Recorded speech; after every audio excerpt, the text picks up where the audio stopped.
In this lecture, we will be talking about passive information gathering. Now, the very first thing to note here would be information gathering and reconnaissance are two terms with the same meaning. So if I ever use them interchangeably, please don't get confused. Now, as we know from the last lecture, the first step of penetration testing or even general security testing is always information gathering about our target. Now, that information gathering can be divided into two major types: passive information gathering and active information gathering. For this lecture, our specific focus is going to retain at passive kind of information gathering.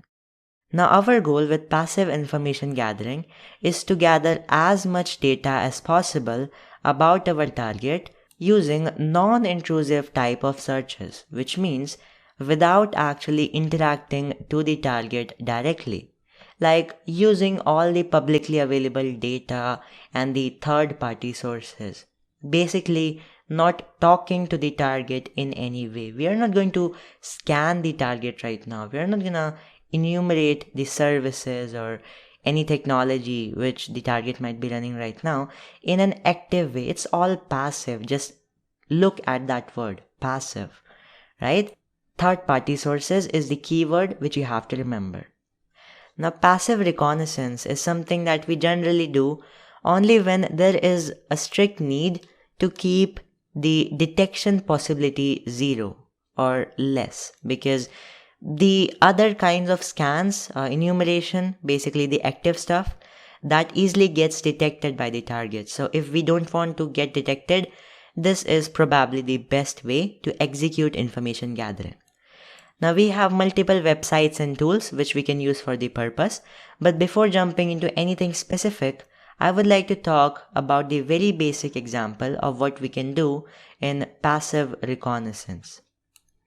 So see, if we have a target, let's say Microsoft.com, the very first thing is obvious. We can go ahead and visit the official site to get a basic idea of what is the target about. Like what's their mission, what's their goal, or maybe if we can find some personal email ID of someone. So there is some stuff which we look in the websites generally. We can go down and actually look for some about page or contact us page, something like that. So here you can see we have about Microsoft, and actually we have a career page as well. So we can actually look at that. So you can see from the about page, you get to know what the company is trying to do, their mission, and like what they value. And they have this button of contact us. So we can click on that to check. And pretty much it's nothing helpful here, like pretty basic information. Okay. Let's check out the careers page. Maybe they have some jobs, or if we can know what kind of people they look for or something like that. Okay, we can search jobs, like it's pretty good, and they have a lot of different types of jobs available. So yeah, it's pretty good to check in. Here from Microsoft employees, okay, this is this. So we don't have any interesting information in here, but let's also check the contact us page. Maybe if we can get some office locations like we get. However, there are many of them, so it's again not specific. And actually on contact us pages like this, you generally want to see some email addresses or phone number, something which you can use to contact them in a more direct way later on if needed. So yeah, I mean that's the information we can get from the official site. Now let's get into our real techniques for passive reconnaissance. The thing which I would like to tell you right here is how to Google in a more effective way, how to basically search the internet. What you can do is you can use some keywords or parameters called Google Docs in order to narrow down your searches into a very specific, I can say, way, and to get the specific kind of data which you need. So there are many of them available actually. The first thing is that if you use 2 quotation marks and type something in here, for example Microsoft, and hit enter, you will see that in the content of every single page here, you are going to find that Microsoft word or phrase which you specified under these quotation marks. So you can see here also Microsoft is there, and here as well, and everywhere. So you can actually use this to get all the results with your exact word or phrase. This was kind of basic, but what you can do next is you can actually go ahead and use something called cite column, and you can use, for example, you want all the results from Microsoft.com, and you can again put some quotation mark and something good. For example, some more contact us, or actually let's do email because that's what we were looking for. So you can see all the results which we are going to get are from Microsoft.com, and it contains the content as email. So you can see here as well, and everywhere you will find the same thing. So it's a really good way to narrow down the information in the exact way which you want. Another thing which I can show you is called in URL. Same thing, in URL column, if you specify a particular thing in here, that should be present in the results URL, okay, whichever URL you get. So, again, contact, enter, or we can actually use multi-docs. So we can also say that, okay, we want to search only of Microsoft.com and hit enter. And you will see every single URL which you will find here will have in their URL this contact, okay. You can see here as well, contact, and so on. So this is another Google Doc. And lastly, I would like to show you in title. This is also, as you can guess, in the title of a website.